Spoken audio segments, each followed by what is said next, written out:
Hey, good morning, everyone. I'm Carolyn here. It looks like it's just a minute or so before 10 o'clock. I'm going to give folks just a couple more minutes to join the meeting, and we'll get started around like 10:02 or so if that works. So I'll pop back on soon. Thanks, everyone, and good to see you all.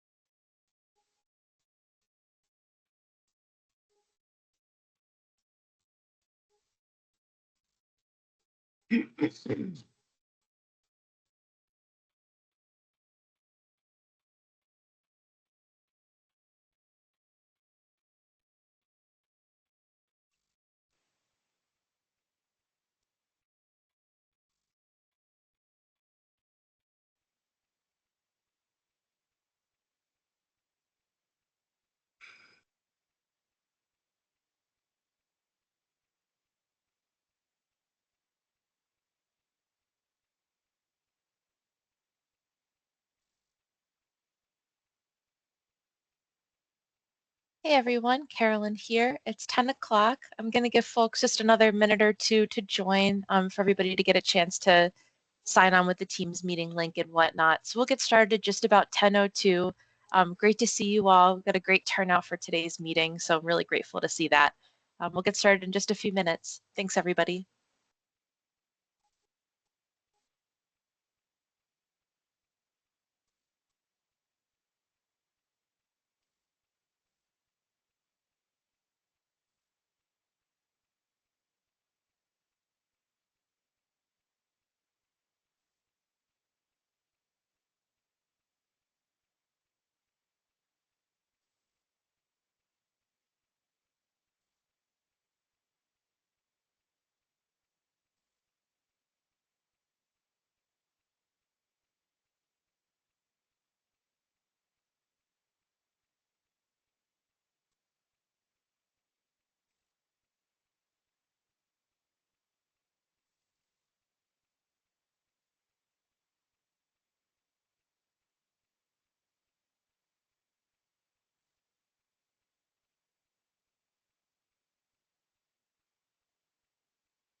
Hello again, everyone. Can everybody hear me okay? Okay, great. Cool. Good to see you all. And for those of you who are new to the group, my name is Carolyn Mark. I'm the Interlibrary Loan and Government Services Librarian with the Vermont Department of Libraries. And we're getting together today for the quarterly meeting of the Vermont Interlibrary Loan Roundtable. So I'm screen sharing right now an agenda. It's like a PDF document. I'm hoping everybody can see it okay. If not, please feel free to let me know. As always, if you have any thoughts or questions that come up during the conversation today, please feel free to unmute yourselves and chime in, or to leave a comment in the chat. I apologize if I pause intermittently or seem a little bit stuffy. I'm working from home today. I have a little bit of a cold. So today's meeting might be a little bit briefer than some of our other sessions, but I'm going to do my best to stick with it and not lose my voice. So fingers crossed for that. So we did introductions in the last meeting. I think just in the spirit of me feeling a little bit under the weather, I might pause on introductions today. But if you are new to the group and this is your first time joining, please feel free to maybe leave a message in the chat so that other folks know who you are. And we'll plan to run through our our usual introductions during the May meeting when I am hopefully free from this cold. I'm just letting another couple of folks into the meeting now who are just joining. Right, I think I've got everybody into the meeting now. Thanks all, and great to see you again. So I'm going to get started with our agenda here, which I'm screen sharing. And if I think I'm going to see if I can just zoom in a little bit more. There we go. I think that might be a little bit easier for folks to read along with. Great.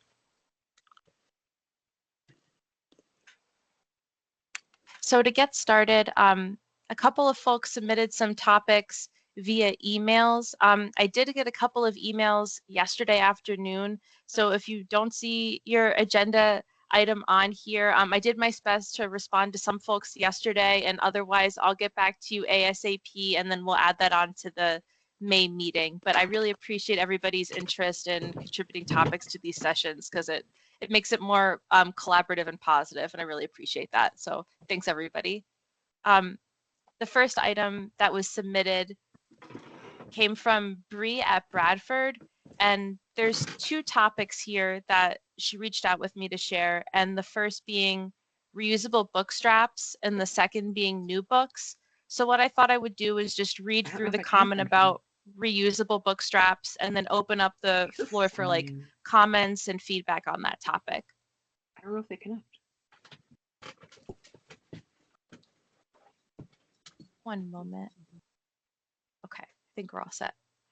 So the comment on reusable book straps was, It would be interesting, but perhaps cost prohibitive to somehow have a reusable book strap with a place to put either the book strap paper, shipping label, or custom template. Much like bags are provided, reusable book straps would be pretty handy. Um, so I thought I would open the floor to see if other folks had like thoughts on this, if your library has used a reusable book strap in the past, or if you think, it would be a good idea, or just any general ideas about that.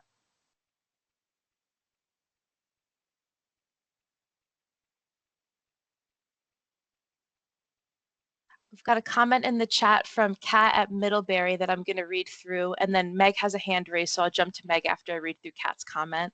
From Kat, she writes, "We've never liked reusable straps at the Middlebury College Library. They only ever come in from small libraries and seem more effort than they're worth, especially in regards to odd size and shape items." Yeah, that's fair. And Mel writes, "What is a book strap? I'm not picturing it."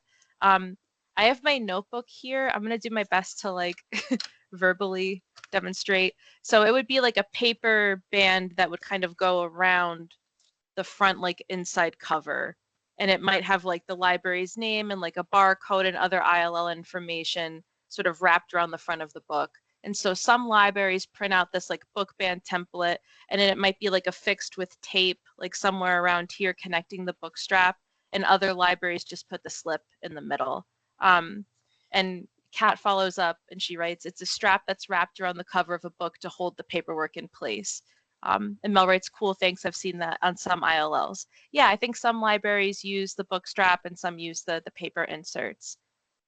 Bianca from Greensboro Free Library writes, "Book sizes vary too much. Seems like it could be more trouble than it's worth." Yeah, I could see that, especially if they're not like particularly easily adjustable. It would be tough to accommodate like a traditional like hardbound novel versus like a board book or maybe something oversized.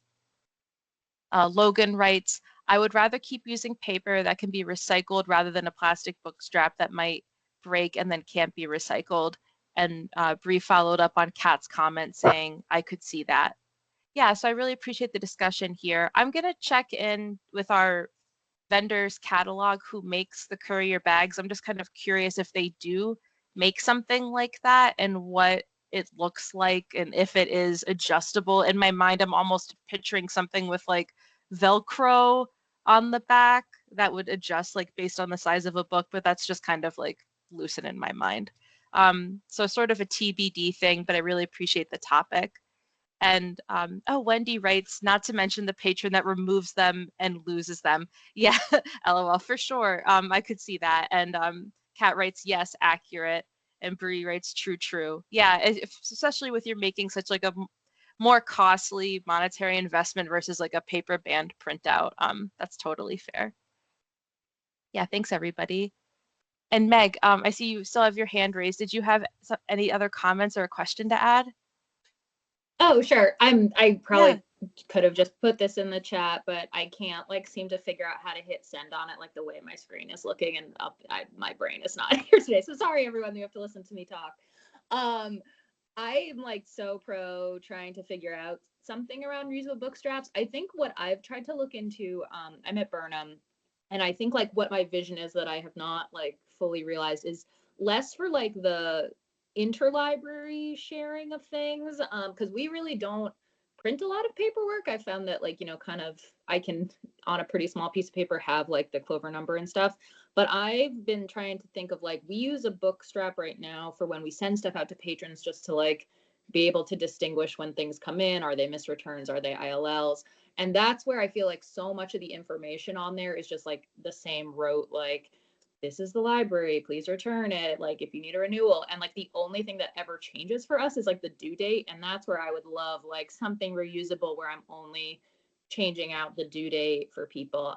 I feel like I've looked online and there's like some kind of like thin elastic type option, which maybe if someone is like crafty that I know, like I need to find like a crafty volunteer. I think maybe they can make something. But I feel like I have this vision of maybe one day moving into that, because I do feel like I try to reuse the paper ones a couple times, but like they do inevitably get like whatever, like beat up and stuff. And I feel like, even recycling them, I still feel like I'm spending a lot of paper waste. So anyways, that's just my 2 cents.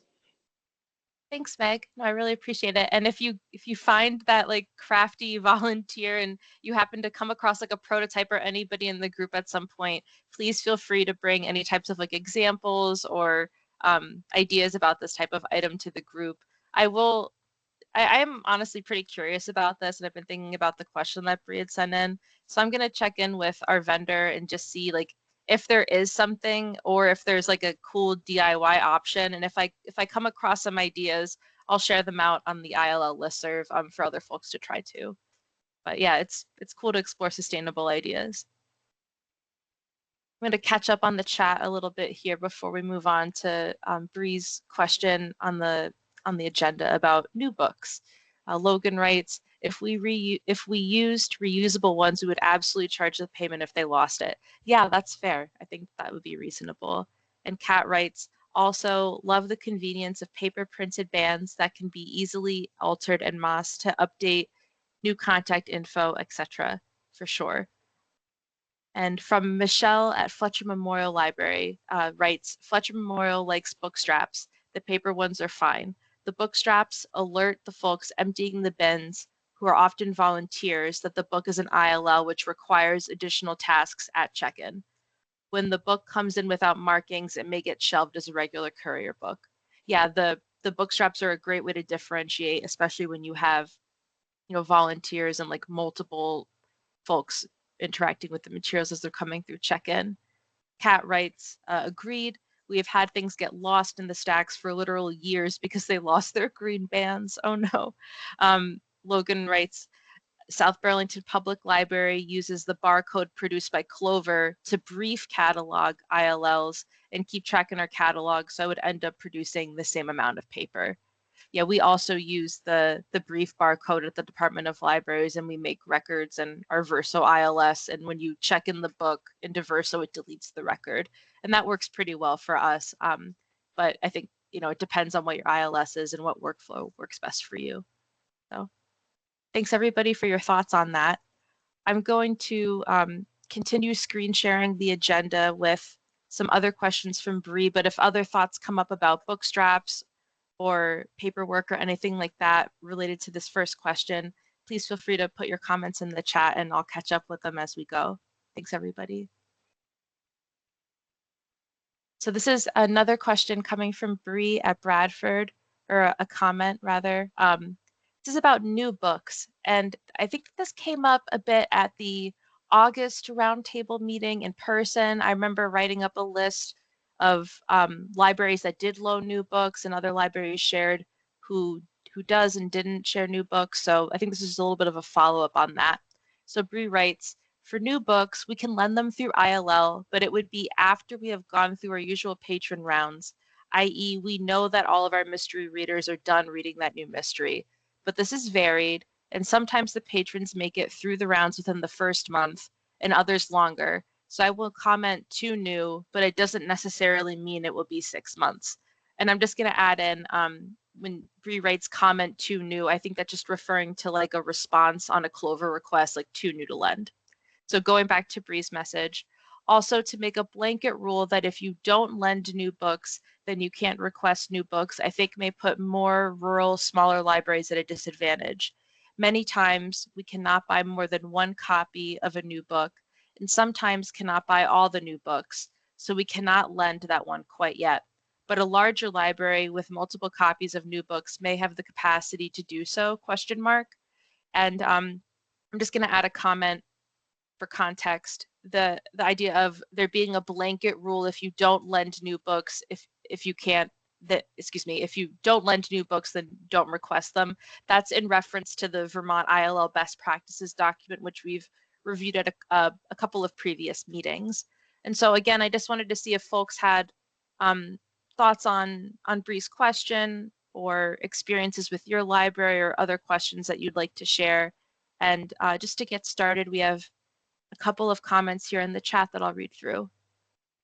Wendy from Benton Northrop writes, we do the same at Benton Northrop. Hello. Hey, Wendy. Yeah, so following the same as Bree. And Christine from Wilder writes, we haven't used book straps at Wilder Memorial, but I think we may start.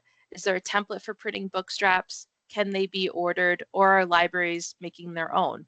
Okay, that's a great question. Would anyone here like to share how their library, if you guys do make book straps at your library, what your workflow is? Please feel free to unmute and share or put them into the comments. Also, if you have responses to Bree's question about new books, please feel free to respond and either unmute yourselves or share something in the chat comments.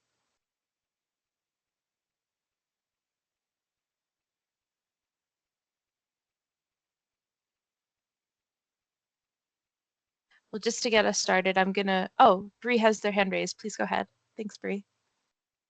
Um, for me, I make piles of all the books that are going out with their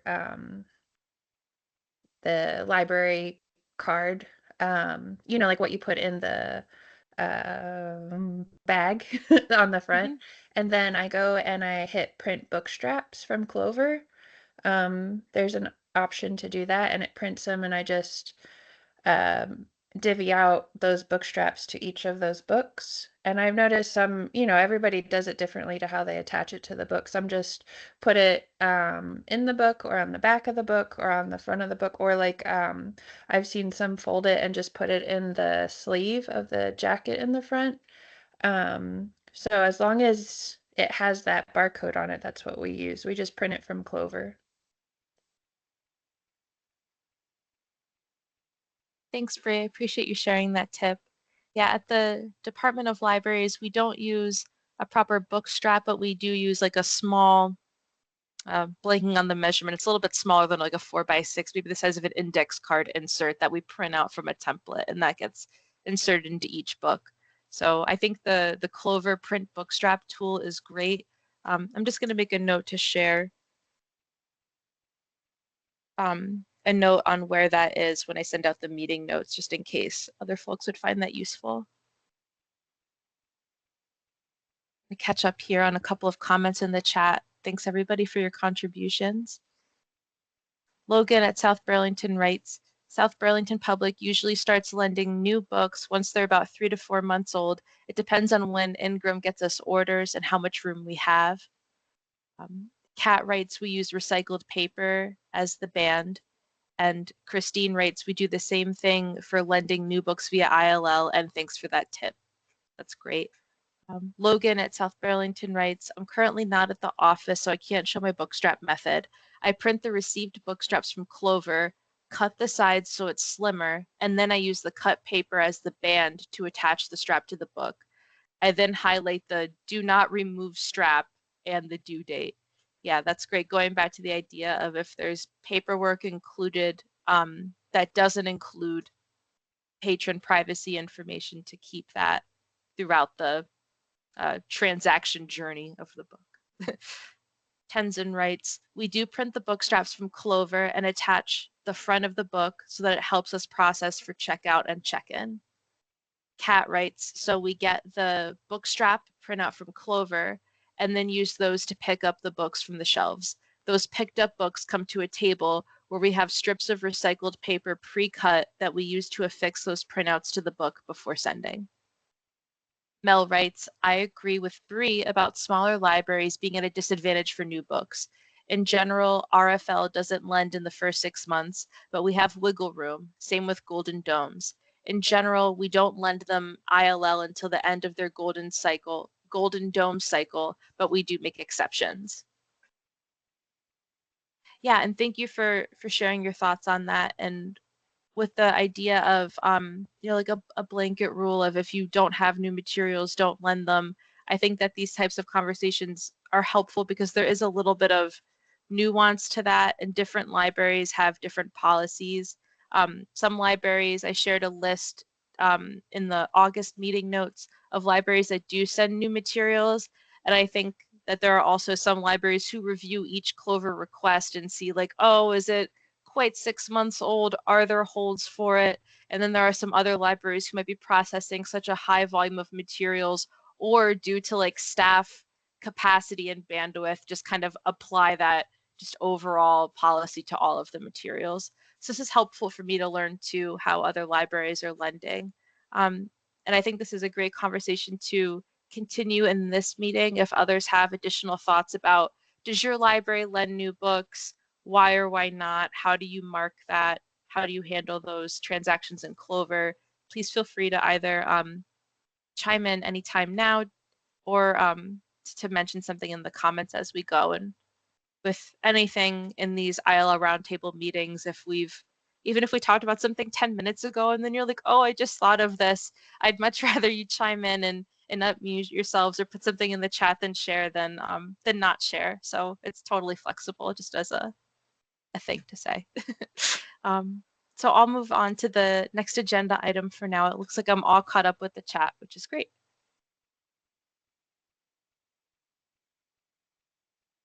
This was another question, which I think was also from Bree, but this is regarding ILL outside of the courier network. Yes, this was a follow-up question at the end of our meeting last time in November. So, and I have the question here.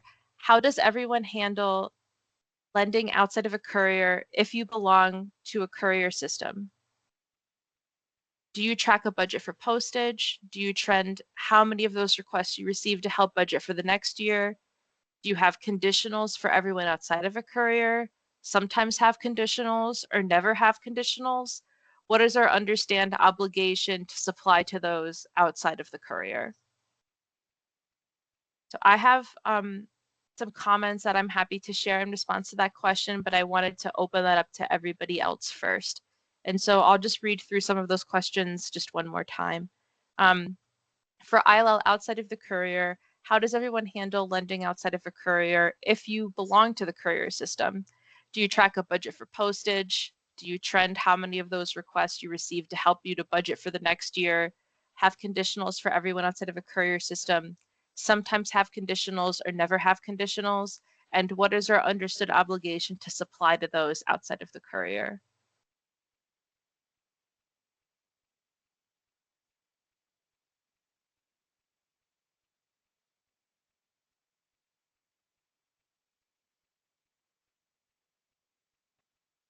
To get us started, I'll share a little bit about what we do at the Department of Libraries. So at the department, we do keep track as part of our courier stats how many materials we're sending out each month via USPS. And we do track that during the year, and that does help us to inform our budget. We also do have a more like detailed USPS shipping spreadsheet where we actually break it down by like the size of the envelope or package that we're tracking to help us understand like how many envelopes of such a size, how many packages of such a size we're tracking the particular year. And that does help us. And so we're part of the state of Vermont, and they have like certain codes that they apply to each type of package. And so that can be very detailed, but you could simplify it for your library with like small, medium, large parcels. So like, for example, over the past year, we've sent, I don't know, 20 parcels of this size, and then calculating like the average amount using that to inform your budget might be helpful. I'd be curious to see what other folks do. And I'm just going to check in on the chat here because it looks we've had some comments. Quickly, 2 comments about new books and book straps. Bianca shares from Greensboro that winter is slower and our circulation is lower. I do lend out new books when they're available. So yeah, seasonal shifts in demand.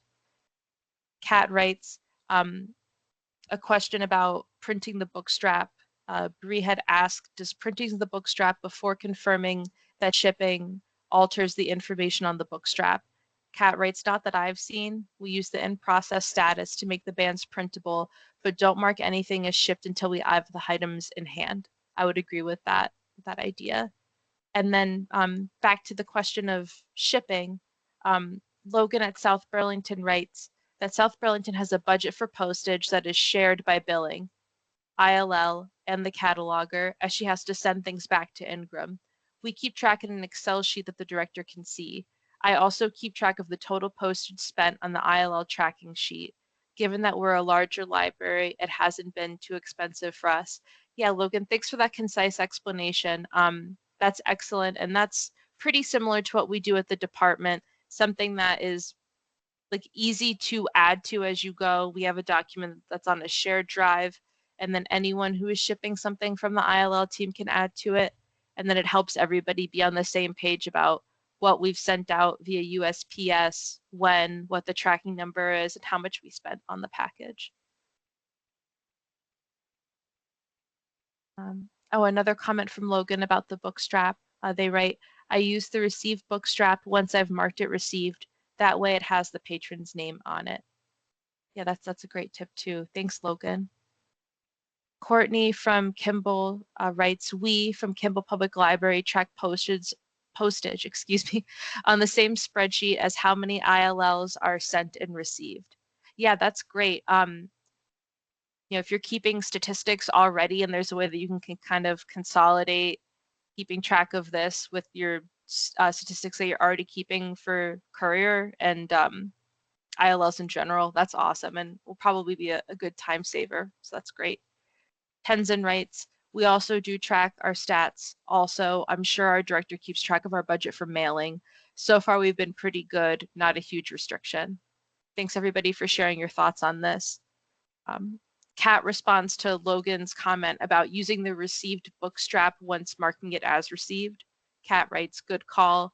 We do this if it comes in without paperwork, but find it kind of a pain because we have to remove the patron name for confidentiality's sake, excuse me, before sending it back. And Bree writes, when we get about 2 to 3 requests from outside of the courier a week, that might equal $10 to $15 per week. We keep the stats, but we wouldn't be able to say yes to every request each week. Yeah, and I think that that's completely reasonable. With the question of what is the obligation to respond to requests outside of the courier, I think it really depends from library to library and what your ILL budget is. And so certainly if you have the capacity and the budget space to be able to respond yes to that request, and that feels like comfortable within the current budget landscape that you're navigating within, please do. But of course, if you're unable to respond to a request because of staff capacity, scheduling, budget, we all understand that these things come up and it's best practices and there's flexibility, of course, within that. So if you're unable to respond, you can always mark will not supply, and then you don't have to provide a reason. You could hit other, and you don't have to provide any details as to why, and it'll simply move on in the Clover queue to the next lender, or it'll get routed to the VSS account for consideration to out of state. And so, we certainly understand that every library in the state of Vermont has different budgets, and we want to be there to support all libraries with participating in ILL as both lenders and borrowers as best as possible. And so there's definitely some libraries in the state that are higher on like the net borrower or the net lender scale, and it all balances out. And the main thing is that we're doing our best to connect our patrons and Vermonters and even folks across the country with the out-of-state lending that Vermont libraries do. So with regards to what the obligation is, it's really case-by-case basis and just reviewing the Clover request and seeing like, can I accommodate this? And while I'm thinking about the out-of-state lending, I just want to say there are times where your library might receive a request from the VSS account to send something to a library out of state. It might be at one of our OCLC partner libraries that often lends to us in state, or it could be a different library. And sometimes the libraries are in Massachusetts, sometimes they're in like New Mexico or Texas. And so if one of those requests pass through your pending queue, please feel free to respond to those within the capacities of your library with regards to like staffing abilities and budget as well. So it's really, trying our best and doing what we can within the different constraints that each one of our libraries have. I'm happy to answer more questions on that too, but I'm going to catch up with the chat because we've got some great comments here. Kat writes, I wonder if there could be a grant system for helping support smaller libraries with the USPS costs. Thank you for that recommendation. I'll definitely pass that on to our leadership team who plans our grants for each year, and that could be something that maybe we could plan for potentially in the future. Thanks for that idea. I have a comment from Mel at Richmond. Mel writes, RFL tracks all stats. We process about 10 ILLs in the mail per month, both shipping and receiving. I have courier libraries preferred in my Clover settings, and the number of non-courier isn't too bad considering that I regularly request ILLs from out of state and school libraries. Thanks, Mel. And Susan writes, it's great that we use the LSTA money from Peacham to help support the courier, but some of that money should go to the USPS owned libraries. It's supposed to help all libraries. Thank you, Susan, for your comment. And again, I'll pass that along to our leadership team who organizes the grants. We can note of that.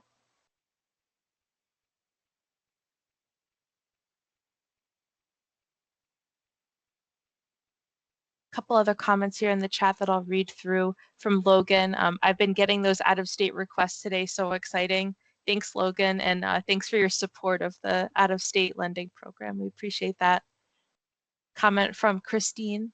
Because we're a small and rural library in a temporary location while undergoing expansion, we generally try to focus lending via courier as much as possible, as 75% of our collection is in storage. Thank you for your comment, Christine. And I'd like to thank you and commend you for lending at all while you're going through all of those like logistical challenges amidst like a renovation and all of the majority of your collection being in storage. That's definitely one of those case by case situations where it really, to me, sounds like you're doing your best to meet the needs of all Vermonters and your community. So thank you for continuing to provide ILL while you're in a temporary location and your library is undergoing an expansion. Kudos to you. Thanks, Christine. So thanks everybody for your comments on that. And I appreciate everybody's feedback and also ideas about how the grants work. I'll pass those comments along to my team.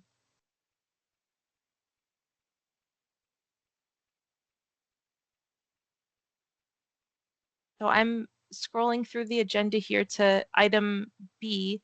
This was a comment that was submitted via email that I just sort of paraphrased into a general message. So this is just a reminder regarding patron privacy and just a general message to please return any paperwork in an ILL that contains confidential patron information before shipping or returning. I think rather than return here, I might have meant to write like discard or like cross out. But anyway, it's important to keep patron information private, even between libraries. We really appreciate everyone's help in keeping patron information confidential. And I think the message here behind this is just that there's some paperwork that you want to include with the book, and typically that paperwork doesn't include patron information, but if you happen to have a slip that has like the patron's name and due date or like their phone number, or a slip that's like on hold, call whatever number, just things like that are a good idea to discard before you put the book back into transit. Maybe put that in your shredder or secure trash location so that other libraries, the idea being that the other library doesn't know who loaned the book besides what library it is really all the library should know, not necessarily which patron borrowed the book. So while we're often processing like a high volume of books, this just seemed like a good reminder to share, because sometimes you can be going through the workflow and these little pieces can just kind of slip through the cracks. So just like a general reminder just to keep that in mind and help to protect the patron privacy for ILLs across the state. I'm going to catch up with the chat, but if you have any questions or comments on the thought that I just shared, please feel free to add those or raise hand, whatever works for you. And Christine writes, with regards to ILL during some renovations and expansions, she writes, it's definitely challenging, but we do what we can at WML. Thanks. Yeah, thanks for sharing that, Christine. Appreciate it. Bree writes, I'm glad to hear that there's flexibility It's hard to decline any book when I just want to say yes to anyone who needs a book, especially if I see that the request has made its way through many declines, but our postage budget isn't great. Yeah, thanks, Bree. I totally I empathize with that as well.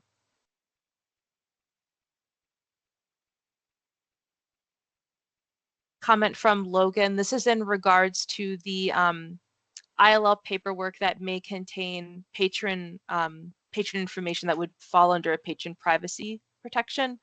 Logan writes, yes, discard it. We've been getting the received straps back with books and it has the patron's information on it. We've also gotten Clover requests that have the patron's first and last name in the notes.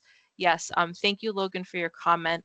So if you happen to print a Clover request and you're including the full lender request or borrower's request page from Clover, like that full printout, depending on how you print it, it may include the patron information that is coming from your ILS or that you entered into the Clover request record.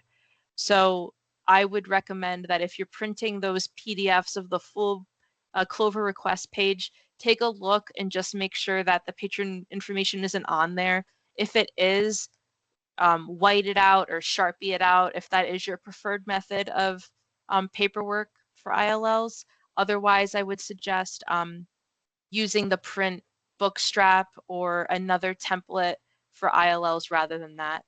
So yeah, thank you, Logan, for sharing that comment. And I'll include that in the meeting summary along with some notes for how to get the Clover template for bookstraps to work, just to give people another avenue. I think that if you're in Clover and you place the request and you have it in a status and you hit submit and then you go to click that request and you just print the full thing, it will include all of the lender notes, borrower notes, and any patron information that you have. So just something to be aware of. And Bree writes, I didn't even know that it was possible to have the patron info on it and didn't know about the received option. That's good info. Yeah, thanks, Bree. This was a great reminder, and thank you, Logan, for pointing that out. I really appreciate it. And I'll send a reminder about this out as part of the meeting summary, just so that everybody kind of has information about this and some tips for how to print out ILL information while also protecting patron privacy moving forward. And yeah, I just wanted to add, we really appreciate everybody's help in keeping patron information confidential. And so that concludes the first section of the agenda, which was some items that were submitted via email over the past couple of weeks and over the listserv. At our last meeting in November, had asked the question of what folks would like to see in future roundtable meetings and like topics for discussion. One of them was clarification surrounding how to request book sets, how to use libcal, what's in libcal. And so I'm going to stop sharing one page and start sharing another. In the agenda, there is a link to the page that I'm about to share, and I'll also include it in the meeting notes so that you can find this super easy after. So what I'm screen sharing right now is the Niche Academy webpage for the LibCal webinar. And before I forget, I'm just going to put this in the chat in case it's easier for folks to follow along, or if you want the link for later. So what I'm screen sharing right now looks a little bit different from what you'd see. I'm in the admin mode, so there's options to like edit the page and whatnot. But to make a long story short, last month on the 20th of January, a couple of my colleagues, Lauren Kelly, Karen Gravlin, Jonathan Clark, and myself worked on a webinar presentation all about LibCal, and the webinar focuses on how to request story walks, book sets, and equipment. So if you're in Niche,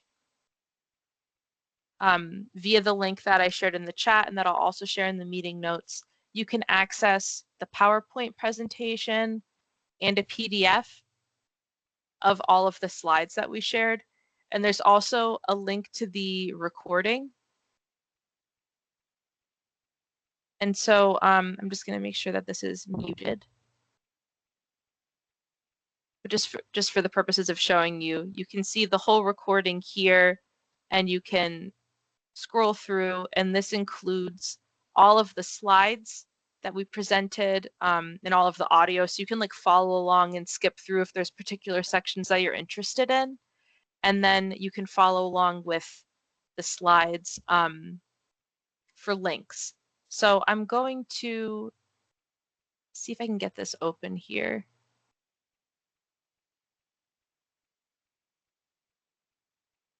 I'm just going to briefly share the slides. I won't formally run through the presentation, but just so that folks are interested, this is what we covered in the presentation. And if you're curious to learn more about LibCal and where book discussion sets live and what's coming up over the next year, I definitely recommend hopping over to that link in Niche that I shared in the chat and that I'll share in the meeting summary. And you can download the PowerPoint slides, the PDF, and also watch the recording. Thanks to my colleagues for setting all of that up in Niche.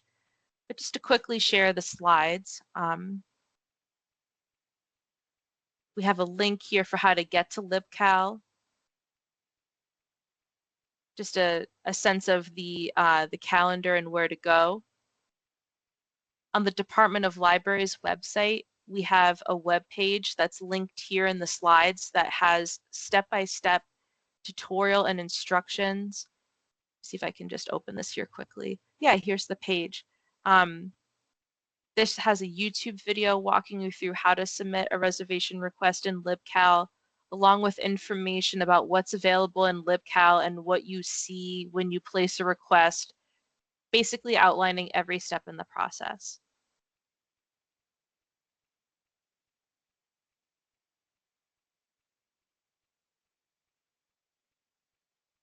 We talk about what's in the LibCal collection. A core component of LibCal is story walks. Again, I won't go into too much detail, but I encourage folks to revisit the slides at their convenience. We also have welcoming library kits. We have 3 sets of 2 bins each. More information about them is available at the link in the slides. We also have book sets pictured here with materials that deal with loss, grief, and trauma. We also have a decodable book set, a 250th commemoration book set, microphones with 10, I'm not sure if it's Rode or Rody, probably butchering that pronunciation, but a great tool for meetings or recordings. We also have some other tools here, this toner tracer and probe kit that helps you to trace and locate network cables. Pretty cool, and you can learn more about that item here. And something that I really like to highlight, because this has been asked in previous meetings, is what's the best way to request book discussion sets? For the current workflow, there's a tutorial available on the Clover ILL page that I'll share in the meeting notes. But I'm happy to announce thank you very much to the hard work of my colleague Lauren Kelly. She's been in the process of moving all of our book discussion sets from being requestable in Clover to being requestable in LibCal. And so if moving forward, if you look up, once this process is complete, when you look up a book discussion in Clover, it will let you know if it's available, but rather than request in Clover, there'll be a little note that says request in LibCal, and we'll be processing all of the requests for book discussion sets in here. Part of the advantage, I feel, and we feel, the department, of moving the book discussion sets over to LibCal is that you have the ability to reserve them in advance and for a particular period of time. That also applies to everything that I just shared that's in the LibCal collection. So if you have a particular month in mind that you'd like to lead a book group, whether that be for your local library or school library or a book group, whatever it might be, you can plan ahead and reserve out. So if questions come out about that, please feel free to reach out to any of us at the department, and we're happy to walk through that. And when Lauren completes the process, it's been ongoing because there are so many book discussion sets at the department. When they're all over to LibCal, that information will be communicated out on the ILL listserv. I imagine it'll also go out to LIB staff, but I'll make sure that everybody here knows about that, and we'll provide detailed information to how to request those. Some other items that are coming soon to LibCal to get excited about include Eclipse and solar equipment, as well as a Braille Lego set. Oh yeah, I just talked about this and there was a slide. How will I know? So for example, if you're in Clover and you look up a story walk, if you're interested in finding them, this screenshot shares a great way for how to locate those items in Clover, VT, LIB story walk, or just searching story walk under all headings. And then you'll be able to find the ones from the Vermont State Library. And then you see the note request in LibCal. Just so that folks can see. Let me zoom in a little bit better. Yeah. And so when you see this note, you'll be able to move on over to LibCal and request it there.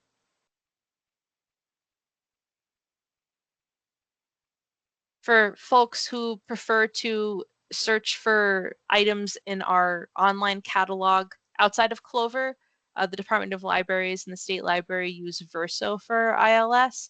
So same thing, you can search for any of these items that are available in LibCal. The records, the detailed cataloging records are all available in Clover and our ILS, but you'll see that note in the location, request in LibCal, and that lets you know where to go. And as we move more items over to the LibCal collection, we'll communicate out on listservs and whatnot so that everybody's in the loop and knows A, how to find things, and B, where to go if you have questions. But I do think that having the discussion sets in LibCal where you can book them way in advance and for like a particular period of time will be a great tool for libraries to plan during the year. And I think will be hopefully an easier way to reserve them rather than going through Clover, which I think for some libraries who don't use Clover as regularly, LibCal can be a little bit more user-friendly. So we're hoping to kind of bridge that gap there too. So fingers crossed. So a couple more slides here that I'll run through briefly, and then I'll check in on the chat for any questions that might have popped up. So LibCal logistics. Items within the LibCal collection circulate on typically for 4 months. You can request items pretty far in advance. Check out the calendar, and if you have questions or if you'd like to change dates or anything like that, just let us know. Who can request items in LibCal? Everything that I just reviewed is available to public, school, and academic libraries. Do we have to be on the courier? It's preferred only for the welcoming library, which just to show what that was, the welcoming library are these big kits of like 30 books. There's discussion guides, wooden display and a banner, and these can be pretty sizable. So we do recommend the courier for those items. However, if you're not on the courier, we're happy to coordinate if you'd like to pick up these items at the Department of Libraries, or if you have a local library near your library that is on the courier that you'd like to check in with and confirm that they're willing to accept an item via the courier on your behalf, that could be something that you coordinate individually. Back to the logistics. Can I send things via the mail? Yes. And can I come to the Vermont Department of Libraries in Barre for pickup and drop off? Absolutely, yes. We are typically there, unless it's a holiday, Monday to Friday. Coming during the day works great. We do encourage folks to give us a call or send an email if you're planning to pop by and drop something off, just to set something up in advance, just to make sure that one of us is there to receive you. This slide here links out to the tutorial that I shared on that previous web page that that I'll include in the meeting notes. This is just the how to reserve video. I won't play that now, just for the purposes of time. Okay. And so again, Niche Academy is where the Vermont Department of Libraries continuing education resources, webinar recordings, event recordings live.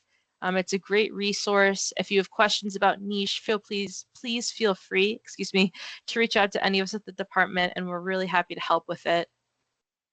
And again, this is where you can go to find the slides for the LibCal presentation and a link to the recording. All right, I'm going to head back to the agenda and check in on the chat. And so again, the link to that Niche Academy page is also available in the agenda right here. I forgot to mention that earlier, but this teal link here that's bold and underlined, you can click on that. That'll bring you right to everything that I just showed you too. Comment here from Kat. Writes, if helpful, here's a blank copy of the doc we use for tracking our courier mail stats at the college. We take down the numbers just before shipping out the courier and when emptying the incoming bins. For mailed items, we usually cheat and pull numbers from our systems at the end of the month, but you could tally it in the sheet whenever you mail it out. Thanks for sharing that, Kat. And I'm going to just open this here and screen share just so other folks can see what Kat shared. Thanks for your patience while I'm changing screens. So this is, waiting for the screen share to catch up. Okay, here we are. This is the Clover tracking template that Kat shared. This is awesome. I'll include this link out when I do the meeting notes so that other folks can maybe save a copy of this and use this as a template for your libraries. This is really helpful to keep track month by month. Love the color coding. Very easy to add to as you go. Yeah, thanks for sharing, Kat. This is cool.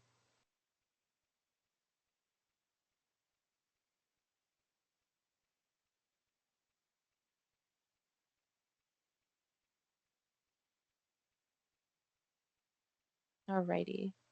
Looks like I've got another comment here in the chat. Tenzin writes, are those equipments only available in Department of Libraries through LibCal for a loan? Yeah, that's right. Any of the items that I just, that's a great question. And yes, any of those items that I just shared from the LibCal presentation are requestable through LibCal only. The caveat being the discussion sets right now are still in Clover. They have not all been migrated over yet. But everything else that I shared, like the welcoming library, the audio recording equipment, microphones, monitors, all of those items are available in LibCal and can be reserved there. And if you have any questions about how to reserve those items, please feel free to let me know, and I'll send out all of the detailed tutorial links in the meeting summary. Thanks for that question.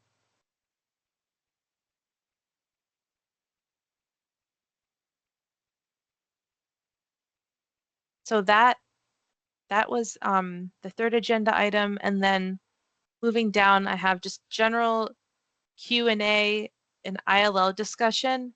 At our next meeting in May, we'll be doing the ILL Roundtable's annual review of the Vermont ILL best practices document, which last year we reviewed in May and then also reviewed in August.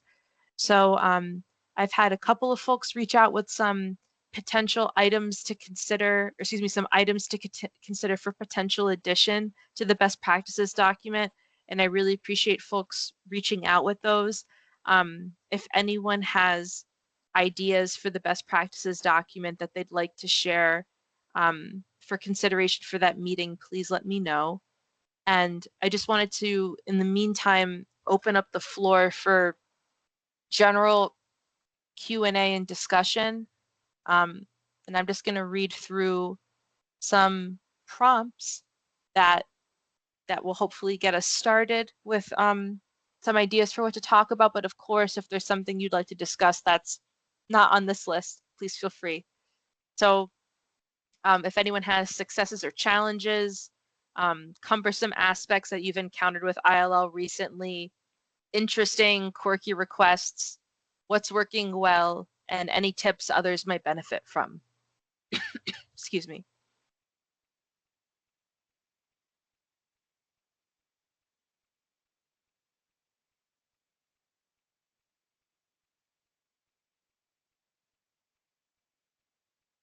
Anyway, yeah, if anyone has anything that they'd like to share with regards to those questions, please feel free to unmute yourself or type in the chat.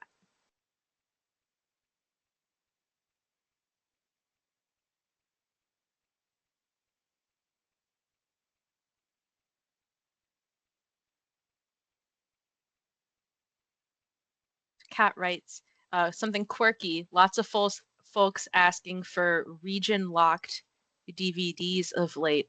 Oh, interesting. Yeah, that is odd.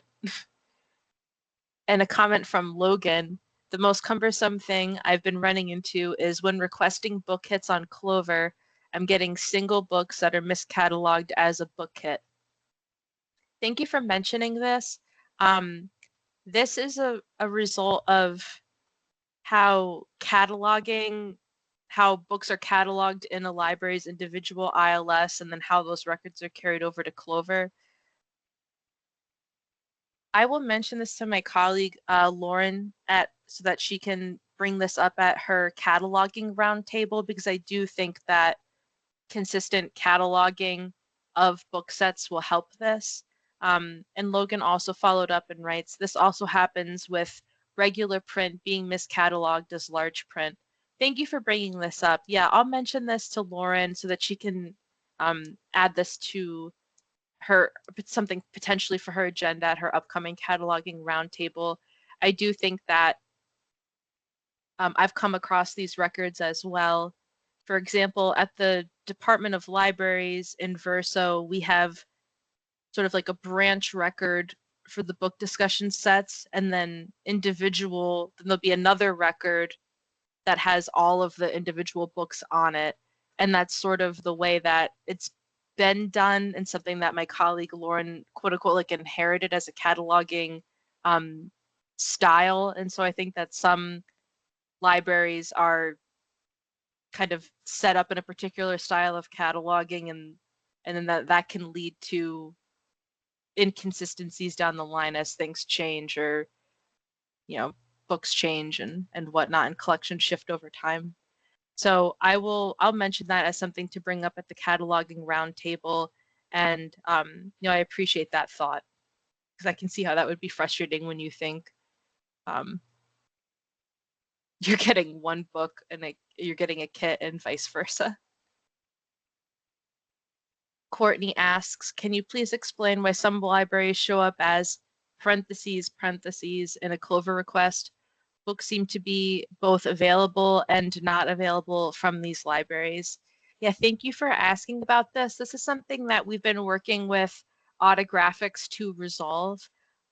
There are two libraries in particular we've been noticing with this quite a bit. Those two libraries are Kellogg Hubbard and Winooski. I think part of the reason for that is both of those libraries used to be part of the Verso Union catalog, and within the last year they've left the Verso Union catalog and have pursued other ILS endeavors. However, the copies of those records have stayed in Clover, and so we're working with the team at Autographics to clear those records out. I also found the parentheses happening with Thetford libraries, which over the last week I worked on, and I think I was able to resolve that.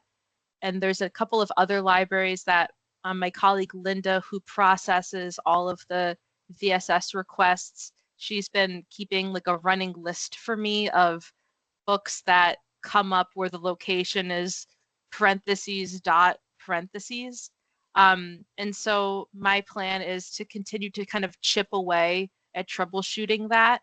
To make a long story short, I'm not quite sure why it's happening per se, but we are working with the team at Autographics to clean up those records, and it seems to be a matter of chipping away like one library at a time. My sense is that the pattern that I've noticed is when a library changes from one library catalog to another, then there seems to be a duplicate set and those become parentheses, but I'm not 100% on that. That's just kind of like my current hunch and lead. So Courtney, I really appreciate you asking, and that's something that I'm really trying to pin down because I think it is creating some confusion about if a book is actually available and if it's available to request or not. So thank you for mentioning that. And I'll provide an update on that at the May meeting. So far, I think, like I said, I've cleared up about a couple of those libraries. But that being said, if you come across a record that has the parentheses, and if you have time or if you have a question, please feel free to send me a screenshot or just a quick note like, hey, I was looking for this book. I found a copy that has the parentheses in the record, and I'll add that to my list. My overall goal, while keeping up with like the day-to-day workings of Clover and the courier and whatnot, is to clean up Clover as much as possible. So if you notice something that is messy or that doesn't look right and you do have time to point it out, please feel free to send me a note. Don't ever feel like you're nagging me. It really helps. Or if you notice like an error or something like that, I keep like files on the different like quirks and weird things that come up in Clover, and those are really helpful when I put a support ticket in with Autographics because I have something to pull back from and like a list of examples to share. And I appreciate having that, and the folks who are so supportive partners at Autographics appreciate that too. So thank you for this question, and thanks everybody who sends me questions or examples like, I'm in Clover and why the heck am I seeing this? Like, that's really helpful. So thank you. I'm going to move on through the chat here, but if folks have comments and thoughts, you know what to do. Bree writes, how do others handle being part of a consortium for a format like audiobooks that we don't send out for ILL, but a patron asks for a specific audiobook through ILL? Like if we don't lend audiobooks, we shouldn't request audiobooks, right? Like LUV audiobooks. Do others have thoughts? I think I'll open it up to the floor first for others to chime in before I share my ideas.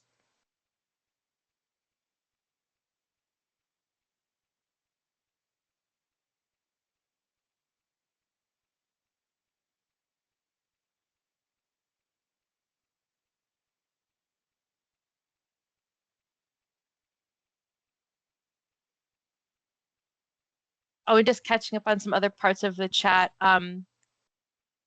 Yeah, it looks like a AI bot might have been added into the meeting. If someone happened to add it by accident, that's all good. I must have missed the chime when it was trying to be admitted to join. But thank you for removing it, whoever did. I did see that it left. And yeah, just the department does have a policy where we don't allow the AI bots in our meetings. And if you have questions about that, please feel free to let me know.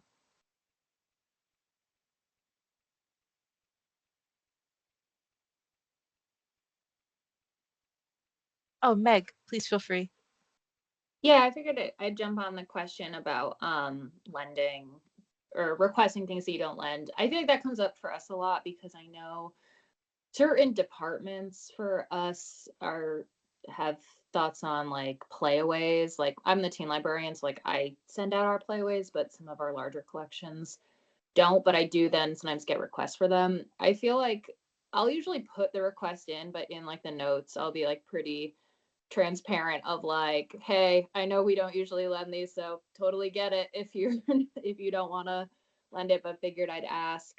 And I usually am pretty upfront with the patron too, because I feel like if they have an issue with that, then it kind of needs to go back to, you know, not me, as far as like who's making the decision on like what we are lending and not. Like that's kind of an above me thing there, and like then that feedback might be really valuable. And I've kind of tried to express it from my own, but I basically just try to set the expectation with the patron when they put in the IL request. But I don't think there's anything wrong in uh trying it, but I think we need to be realistic about what the return on that might be. And that's kind of my sense.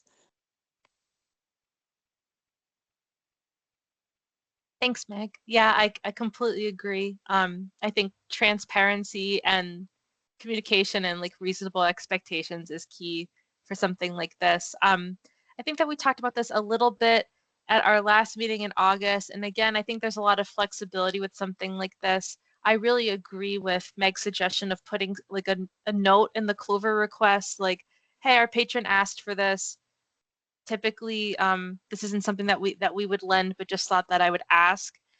I think during the August meeting, there was, I'd have to go back to the meeting notes to refresh myself. It's August feels so long ago now.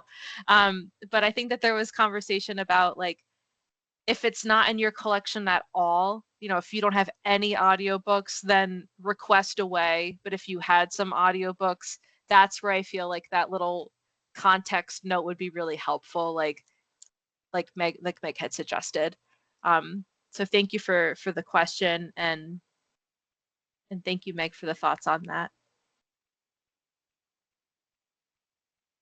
Here's a question from Tenzin that I'd really be curious to hear others' thoughts of, because this is not something that I have much guidance or expertise to offer.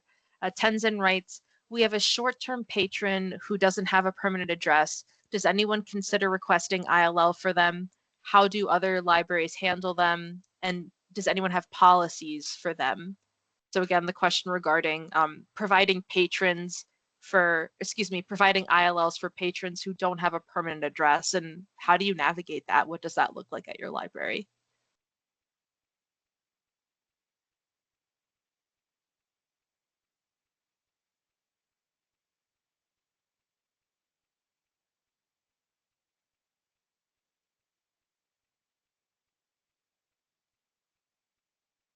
Oh, I'm catching up on the chat here. Thanks for your patience, all. Um, Bree responded to Tenzin's question, so I'm just going to read through that response. Bree writes, that's also been tricky because the patron should be, quote, in good standing. So say a patron comes in without any circulation history and then requests an ILL, and they get the book and never come back. We do also lend ILL to unhoused or to those that have temporary housing near the library. We err on the side of trust, but do get burned. Yeah, thank you for your transparency surrounding that, Bree.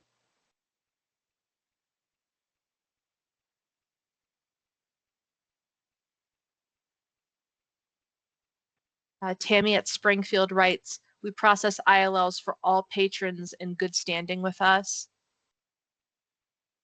Logan writes, we don't let patrons with temp cards request ILLs, mostly because if ILLs are coming from colleges or university, the lowest replacement cost could be $100. We don't want patrons who are already struggling to end up with a massive bill to pay if they accidentally lose or damage a book. Thanks, Logan.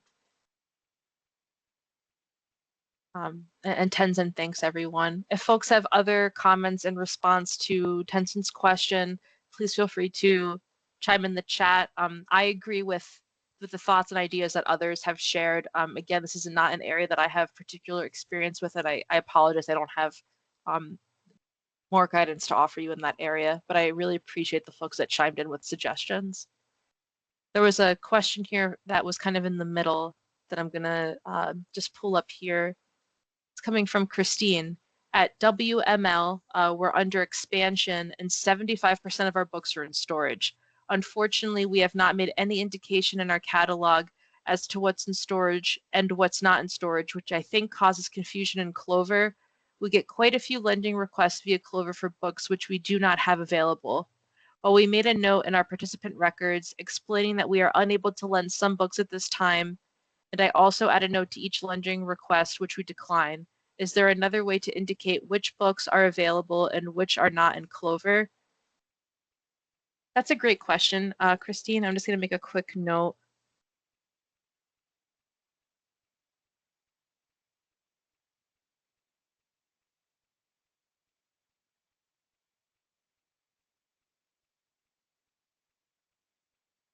I'm actually gonna, I think the best way for me to answer this question is just to show an example of what this looks like in Clover. So folks can bear with me for just a minute. I'm gonna open up Clover and explain where this is.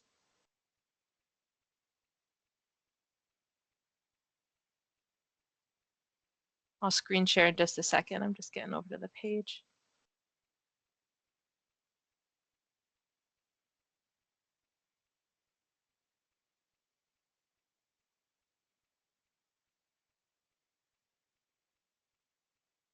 Okay, I'm just gonna screen share here. So if this applies to everybody, and Christine, I would just encourage you to, if you don't hear from me in the next day or so, send me an email, but I'll plan to follow up with you. In the Clover settings for each library in Clover, and I will say with the caveat, the level of detail depends upon your ILS. I think that some catalogs have more capacity with this than others.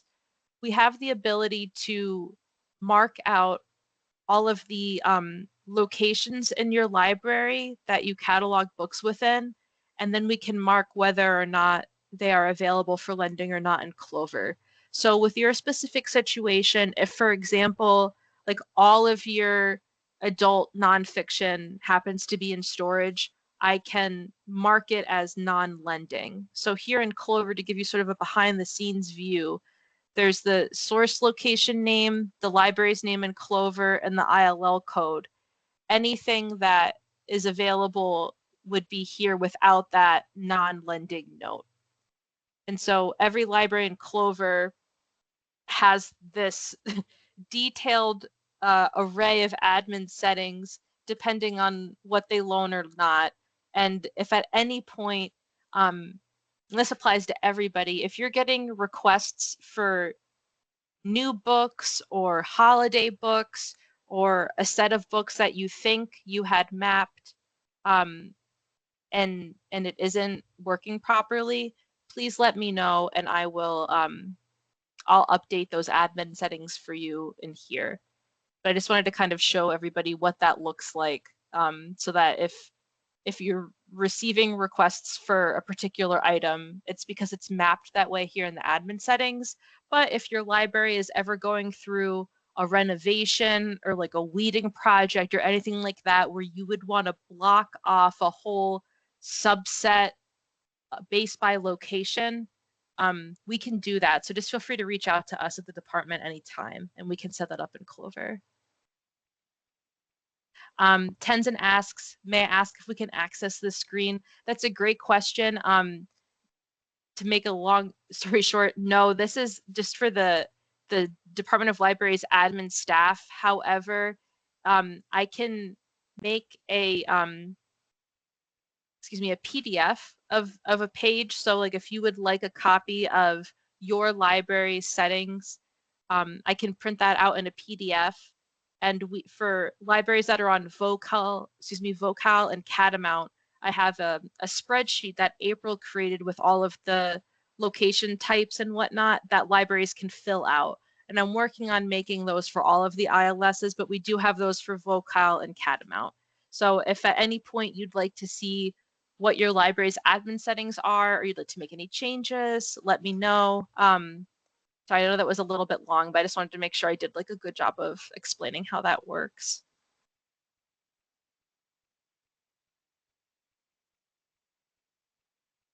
I'm gonna check in on the chat here. Oh, Susan from Peacham writes, the courier reporting link doesn't seem to be working today. Is it me or is it the link? Kat follows up, ooh, we've got an error 503. I'm gonna do a really quick check of that, just one moment.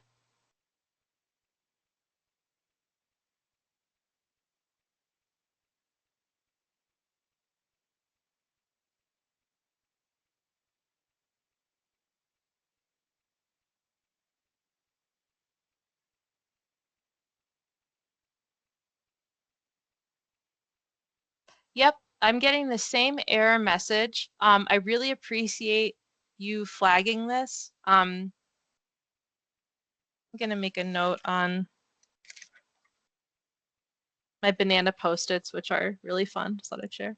I'll check in with Josh about that.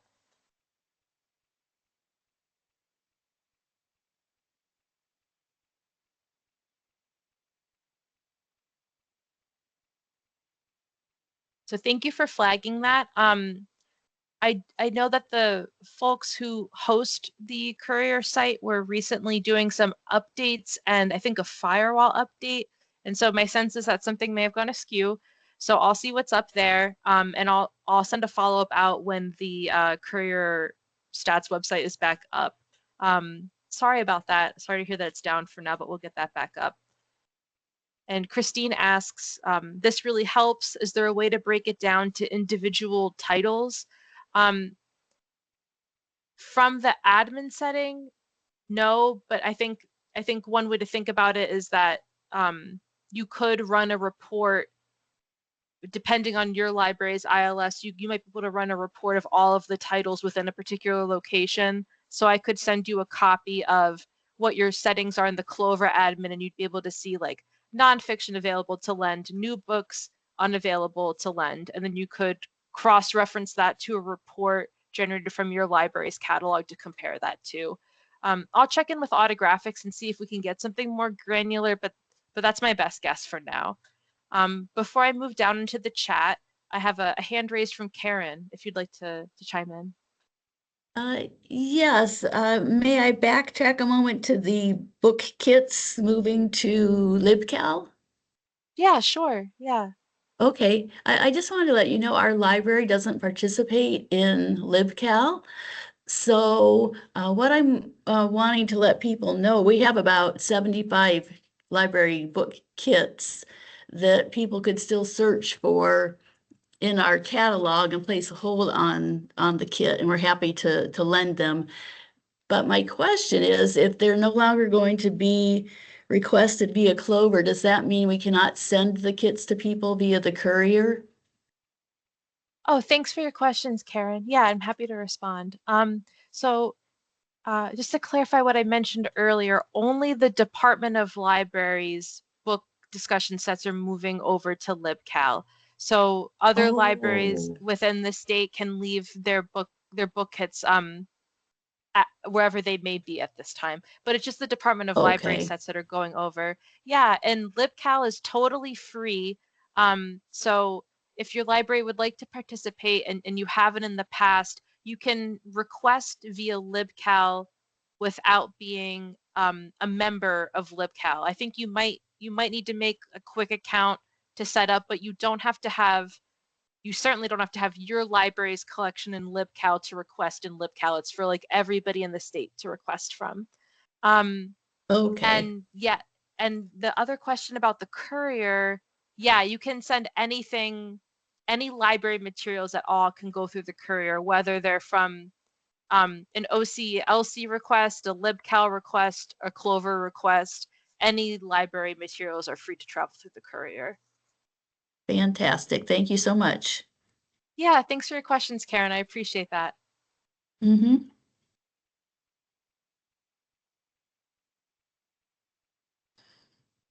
right, I'm just catching up on the chat here. Bree shared a comment, and this is going back to the question about um, temporary or to lending to patrons with temporary addresses and how to navigate that. So Bree writes, agreed to temporary. We don't make unhoused necessarily temporary though, which I think is interesting to think about. Their address is temporary, but many of them are frequently in for years, some seasonally.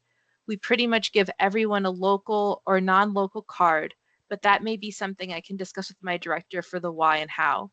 We regularly go through and deactivate them if it has been a while, but we don't have a policy that if you don't have an address on file, then you become temporary.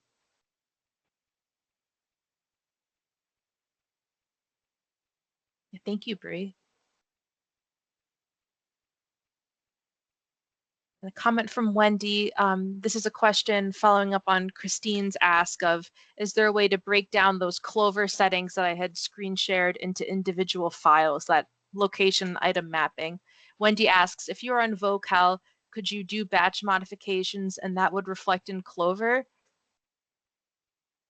That's a great idea. I'm honestly not sure. I haven't worked in Vocal before. But I would encourage you to reach out to somebody over at the Vocal team or maybe to Lauren at the department. She might have a hint of how to do that in Vocal.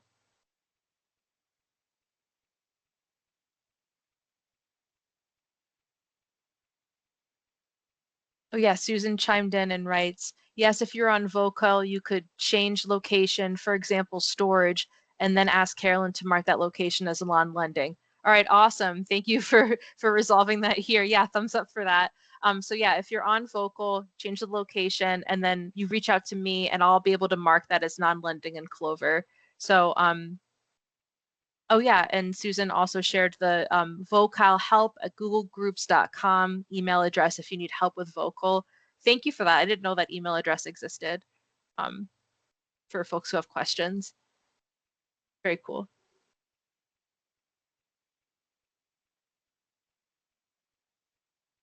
Tammy at Springfield, this is going back to the question about ILLs for folks with temporary addresses.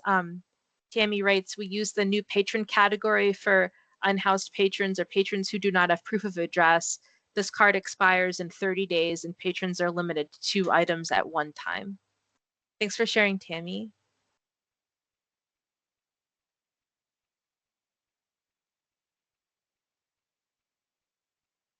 Christine writes, unfortunately at WML, we do not use Vocal. We're using Library World, and adds great tips. Maybe once we are in our new building, we consider switching to Vocal, but that's up to our new director.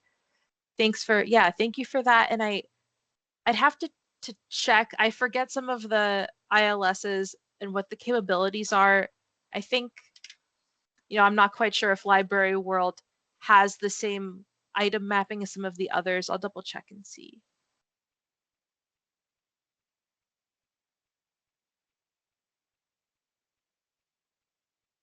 Yeah, thank you for all of your questions. And we definitely want to make Clover work well within the invisible confines of its structure for all of the libraries, whether you're on Koha on your own or Catamount, Vocal, Library World, Follett, trying to Inverso. There's like, I think like 6 typically, and Insignia is another one that folks use. So I am trying to find ways to make that system work the best with everybody's ILSs and the different like opportunities for them to interact, and some of them work differently than others. So I appreciate everybody chiming in with suggestions and questions, because I'm learning a lot from this conversation too, which is great.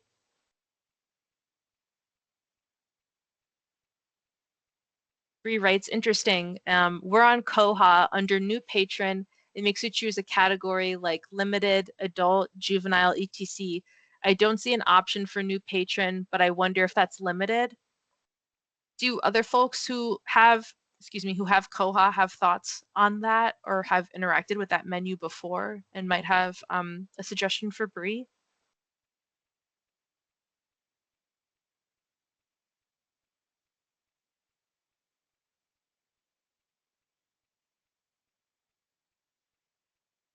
Susan writes, under Vocal, it can definitely be added.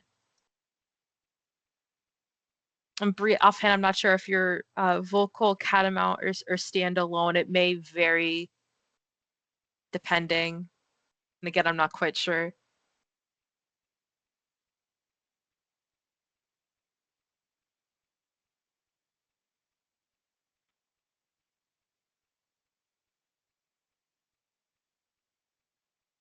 And thank you for that question. If other folks have suggestions for Bree for her question, please feel free to add them in the chat or raise your hand and unmute as we go.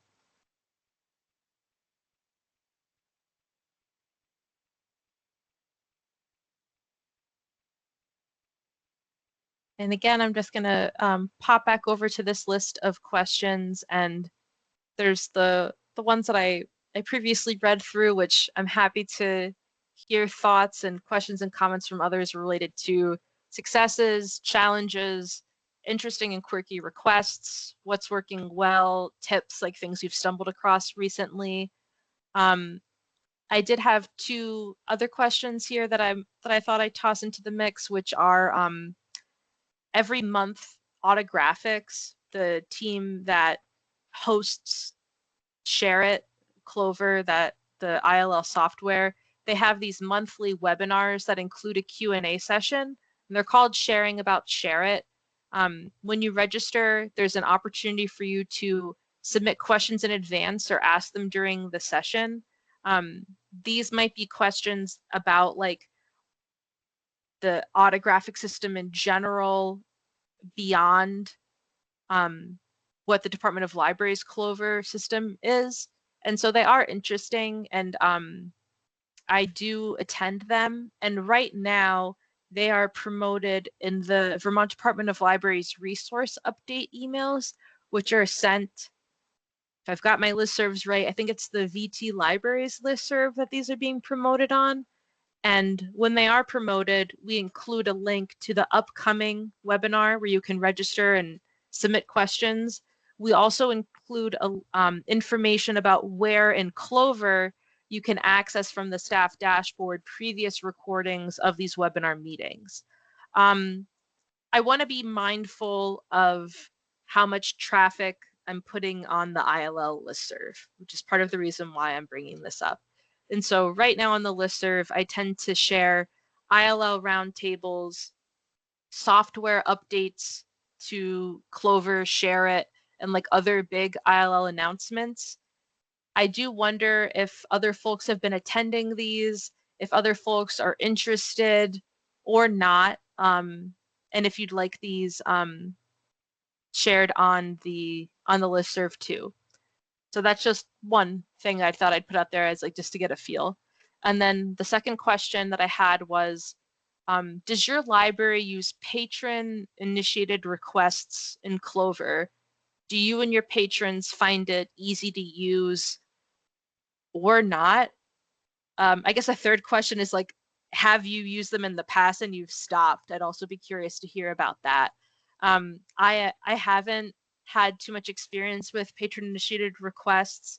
We've been receiving some in the VSS account, and I'm just curious to hear more from folks. So if anyone has thoughts on either of those questions, I'd be appreciative of any comments. We have a hand raised from Karen, if you'd like to get us started.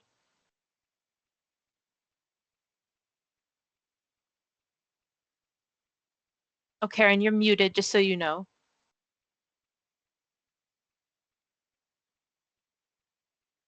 Thank you. So yes, in the past 6 to 8 weeks, there are two of our patrons who have figured out how to submit requests. We have no idea how they're doing it, so we have to do a little research. But yeah, the requests come in on Clover, and I'm just verifying that they are indeed a patron, you know, that our library is their home library, and that that we do not have the item in our catalog, which I do when people come in person also, so it's no different than that. And then I just take the information that they have submitted and fill out our normal in-person request form and process the request like I would any other. So yes, it's very easy.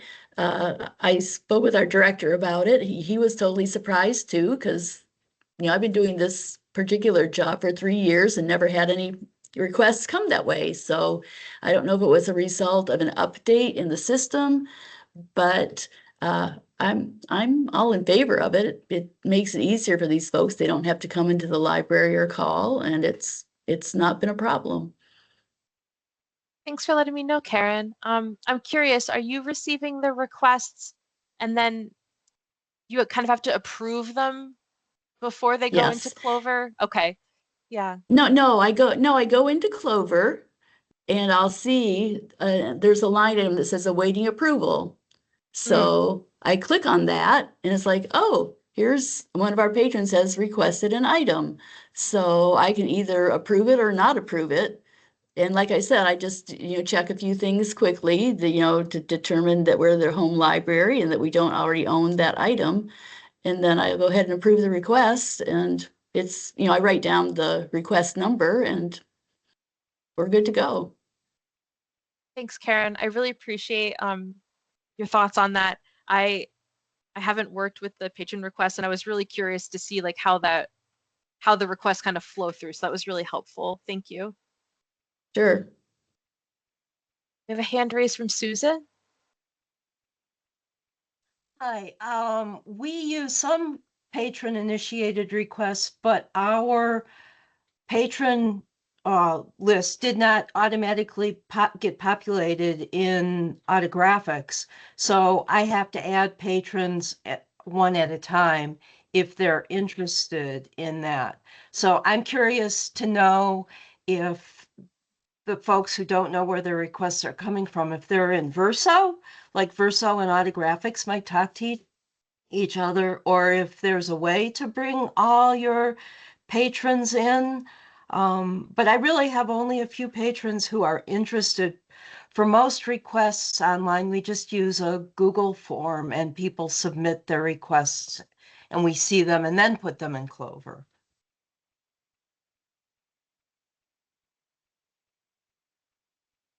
Thanks, Susan. I'll check in with autographics about how the patron records are populated into Clover. Offhand, I think with some of the ILSs, they're coming through via SIP2 connection, but I'm not positive on that, and I'll check in with them and see, and I'll follow up with you directly to see like if we can sync that up for your library too, Okay, thanks. if you'd like that. Yeah. Yeah. I'm going to continue down the chat here from Tenzin with regards to the courier. We had an experience of priority one time that they could not access our library since all the roads are blocked. They could not drop off the bins on that day. Is there any way if this would be the experience, if they can call us, or is it too much to ask? Thank you, Tenzin, for reaching out about this and mentioning it here. I'll pass your message along to priority. I will say that typically priority, if they have the library's phone number, they will call you directly. However, there are some instances where there's like a wicked bad snow day or a lot of interruptions where they will email me and ask me to reach out to some of the individual libraries. And I do my best to get in touch with everybody within like half a business day or so, but it's not as quick as if priority were to call the libraries directly. So I'll pass that feedback along. Yeah, this year has been pretty tricky with some of the snowstorms that we've had. So I do appreciate folks like flexibility and patience with stops being rescheduled and delays related to that. And I'll pass this note along, Tenzin. Thank you. Typically, I would also mention to folks that like if something comes up in the moment, you can use that courier issue reporting form, but of course the link is currently down. So for now, I would say just reach out to me until we get that link back up and running. But of course, yeah, just my luck. What are you gonna do? I have a comment from Kat here writing, as far as I know, as a LibWorld or LIB World library, our patrons can't even log in to renew things, let alone submit ILO requests. That's coming from RML in Moncton. And Tenzin writes, we do use patrons initiated requests, and it is and was pretty easy. And yes, you do have to approve it before it goes out. That's really helpful. Thank you. We've been receiving some requests in VSS, not like just a handful, where it looked like they were being generated by patrons. And I was curious if staff were approving them before they came into the Clover system or not.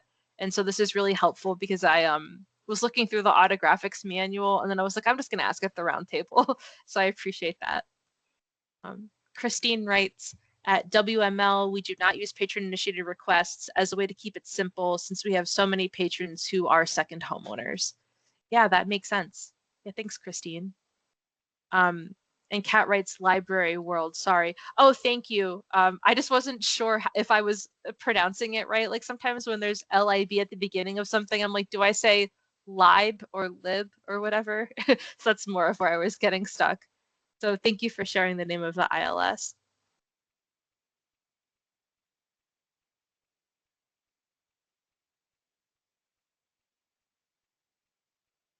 We've got some other folks typing in the chat, and I'll catch up with those comments as they come in. I wanted to just ask a couple of other questions here in this section of the agenda.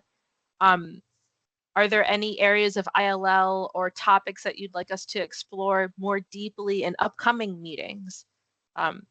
Which brings me to the little end of the agenda here where I have the links to the LibCal events for our upcoming meetings in May.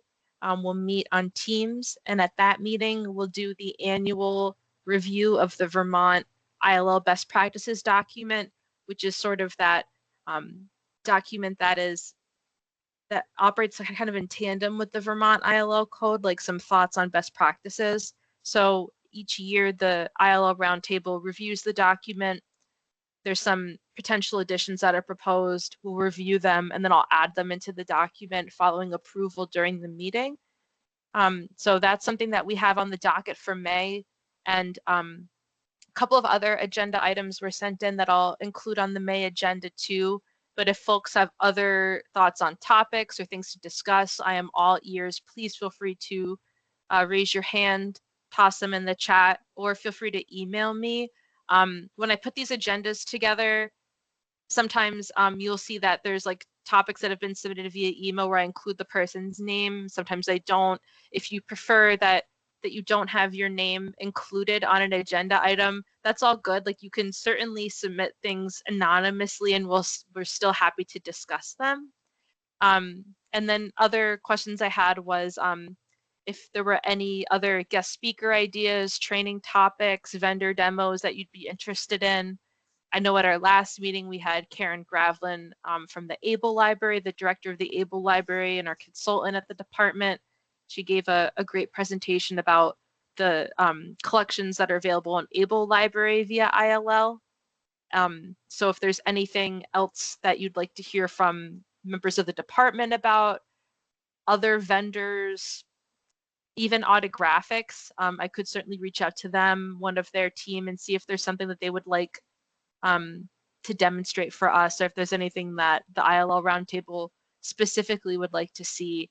I can certainly put in a request. They're a great partner for us with Clover. So yeah, I'm going to check in on the chat because I think I got a couple of pop-ups and I just want to make sure I'm catching up.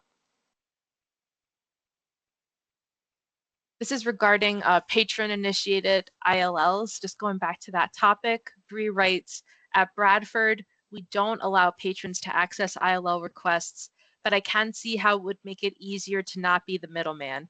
It helps for now that only one person is in charge of ILL in the spreadsheet to keep track of what's going back and forth. Many of our patrons using ILL aren't computer savvy, don't have a good one, and don't want to. Many times they get a handwritten paper of what books they want or an in-person request. Even with in-house circulation, many patrons leave voicemails on our library phone to renew books for them because they can't do it online. Yeah, thank you for your comment, Bree. It sounds like you're really navigating in a positive way of meeting patrons where they're at with their tech needs, which I think is important across like all library services. But with ILL, you know, this just reading through what you wrote, it sounds like you're doing a great job of removing barriers that may exist between the patron and getting the materials that they need. So to me, it makes sense why, based on the various factors that you've described, why you're not doing patron direct requests. However, while they're not happening in Clover, there's patron initiated requests happening in a lot of other different ways that you've described, such as the voicemails, the in-person interactions. So it's interesting to hear about this as well. It's more hands-on, more direct contact with the patron. And I think just reading through what you wrote hopefully helps the patrons to feel really empowered. Even if they don't have the computer or the tech skills, there's a place that they can go and request the materials that they need. And that's really important.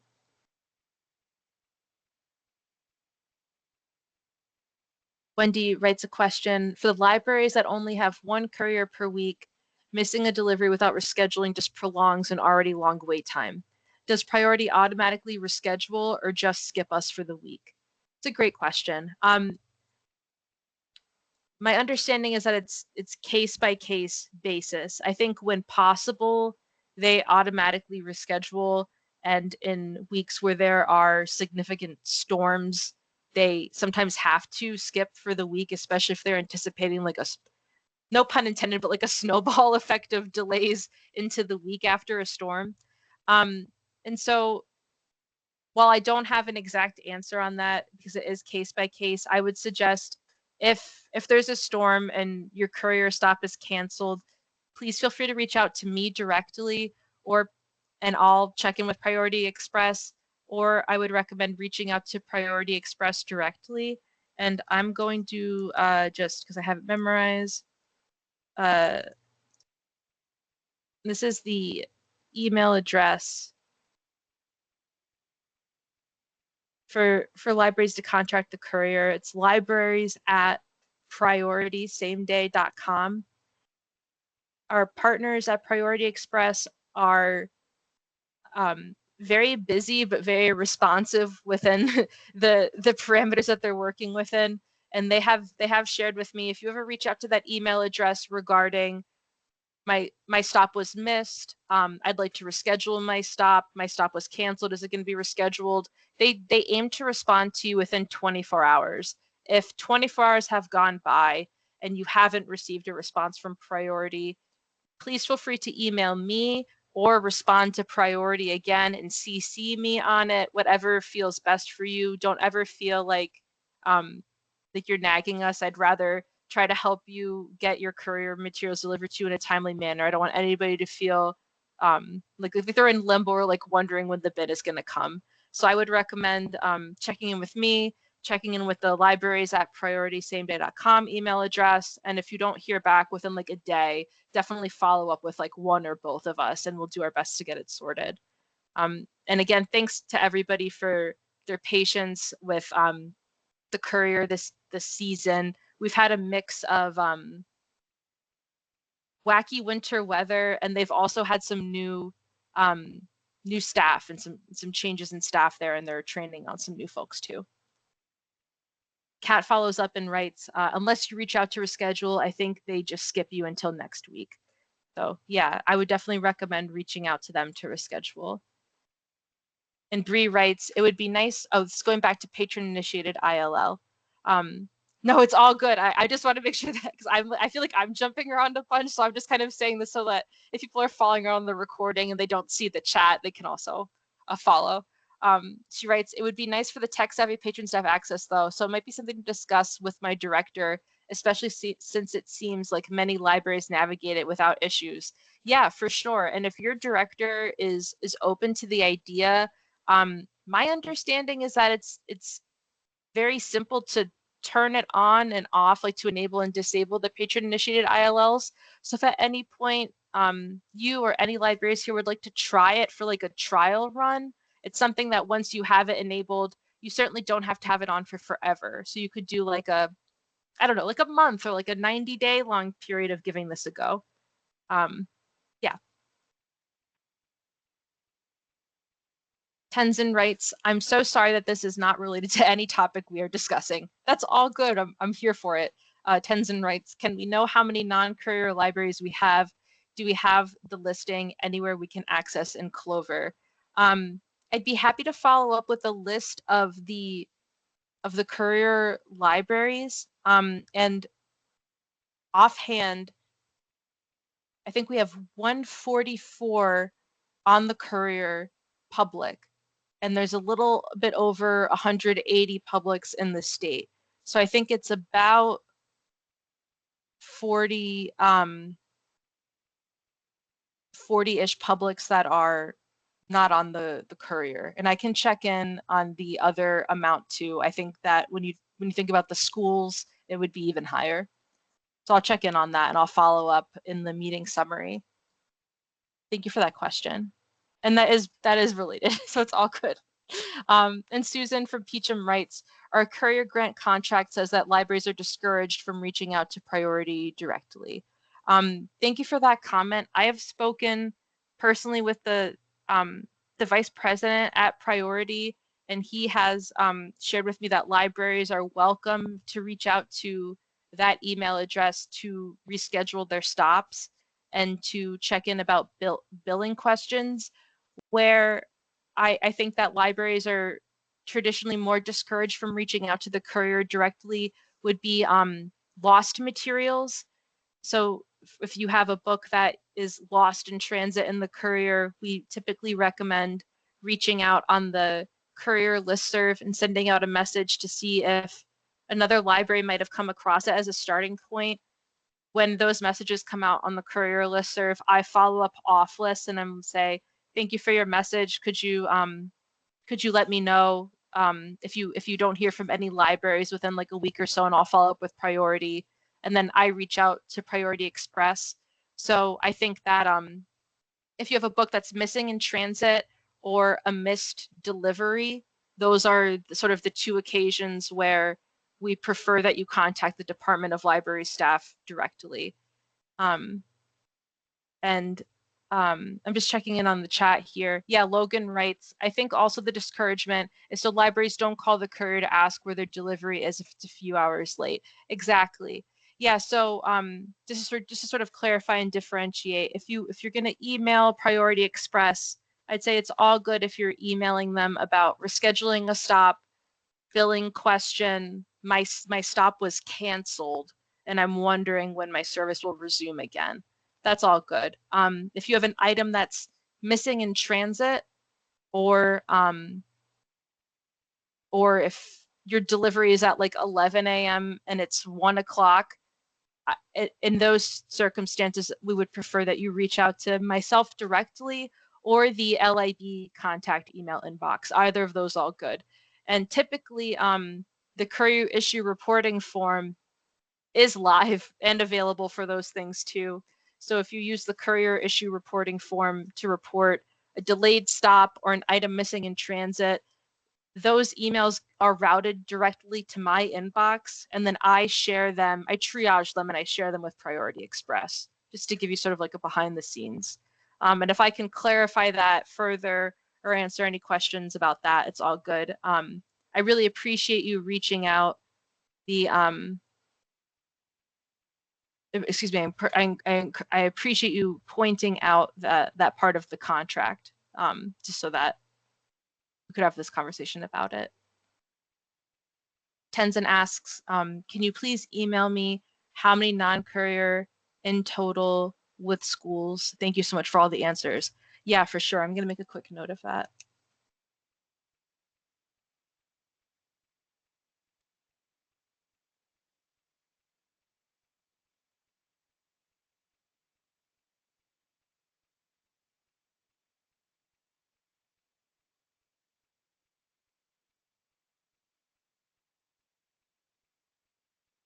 Alrighty. Thanks for your patience. I was taking a note there. Kat writes, really, this is in response to calling Priority Express. Kat writes, really, we reach out if they're more than 3 hours late just to make sure the driver is okay. Yeah, that's thoughtful. And so I think it's a case by case basis. I think that that's fine to reach out and to check in if the driver is okay.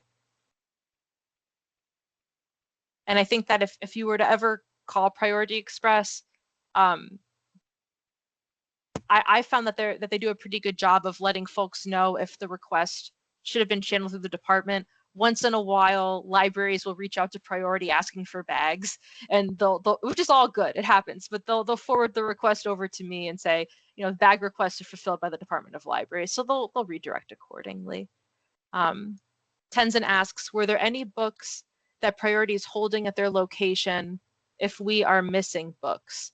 Well, books are sorted at the warehouse based on a system that I'm not going to attempt to describe, but that's dependent upon like all of the schedules and courier stops for all of the libraries in the state. So there are items that are at the warehouse that are being sorted.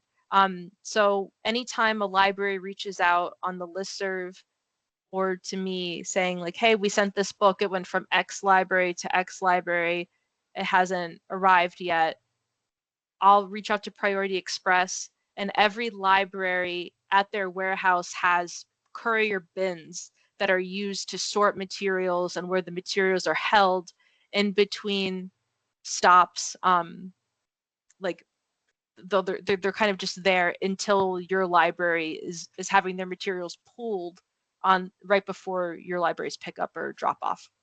So the books that are at Priority are there typically no longer than a week. So if a book is reported missing in transit, they'll check your library's bin, the receiving library's bin, and they'll check the bin surrounding those as well.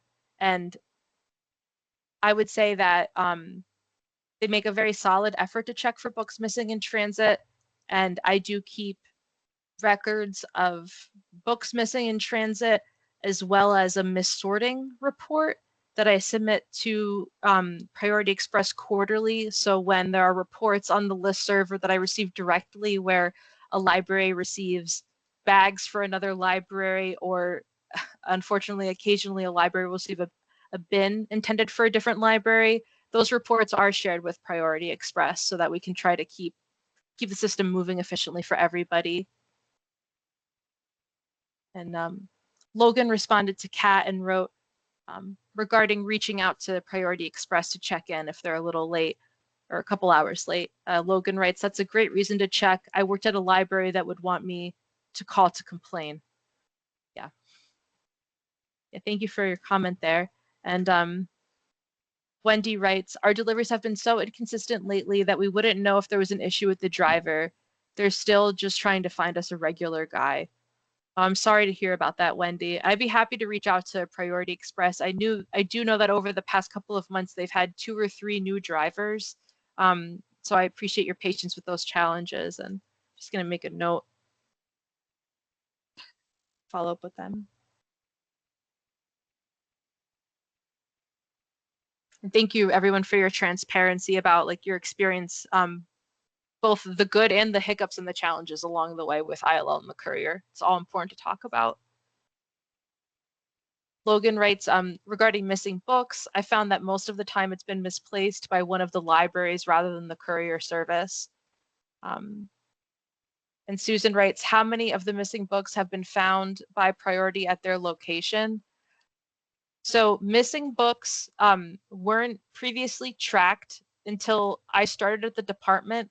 Missorting was tracked. So like if a library received a whole set of bags or a bin for another library, that was tracked.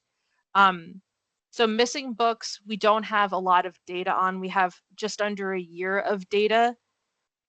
I would say that without having the spreadsheet in front of me and I can follow up, what Logan shared is correct. I think most of the time the books are being found at other libraries where it was sent in a courier pouch where the insert was like a label for the incorrect library or something like that.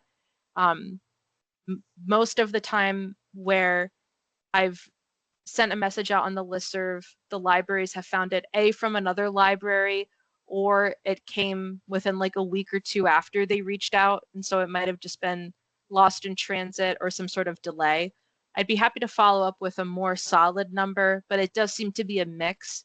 What I can say for certain is that they seem to make a really good faith effort to look for missing materials.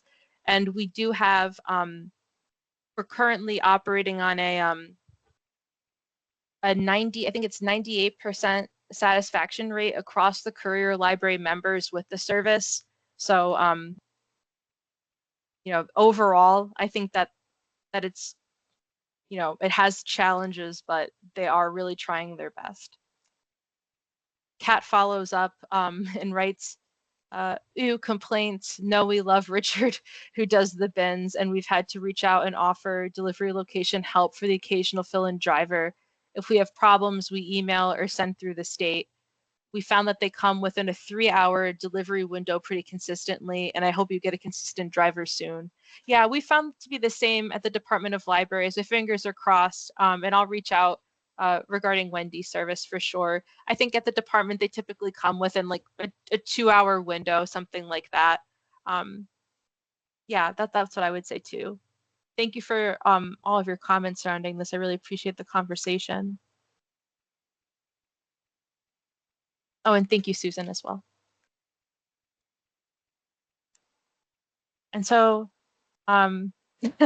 Wendy writes, no one wants to go over Fairfield Hill, LOL. Yeah, that could be tricky for the drivers, for sure.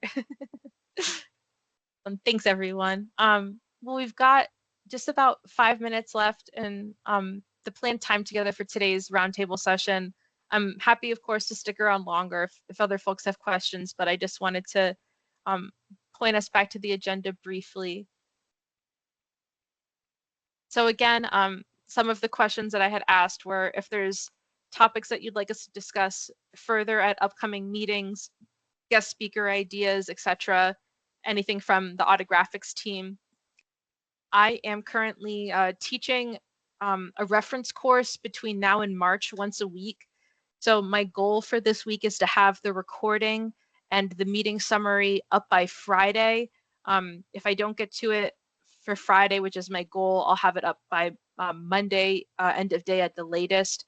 But as always, I'll share the meeting summary and the recording out on the listserv. For the courier reporting form with that link being broken, I'm going to work on getting that resolved today. And I'll follow up both on the courier and the ILL list when that link is all set. And then other follow-ups, I'll reach out to folks individually who had questions during the meeting, and other questions I'll make sure that everything is covered in the meeting summary notes that I send out. But otherwise, our upcoming meetings are May 12th at 1 p.m. on Teams. That's the annual review of the Vermont ILL best practices document. And then in August, we'll get together in person for our annual meeting. It was a lot of fun last year. And then we have another quarterly meeting in November. But again, for the May meeting, I'll send out a reminder on the listserv about that meeting with a link to the best practices document.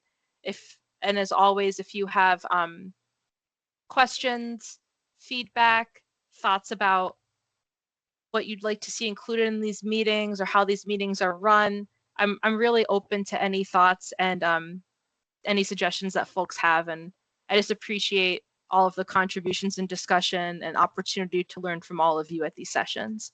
I'm just gonna stop sharing my screen here and make sure I haven't missed any other questions in the chat. Oh, thanks, Christine, for your comment. Yeah, so again, I really appreciate everybody taking the time to join for the ILL roundtable today. I'm happy to stick around if folks have other questions, but it's really great to see you all. I hope everybody is having a good new year so far. And if questions come up along the way, or if the Department of Libraries can support you in any way, please reach out. We really appreciate all of your support and everything that you do for resource sharing for libraries.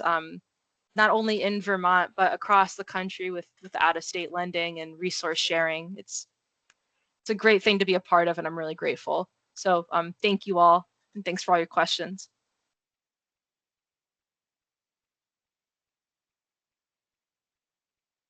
Take care, everybody. Thanks all.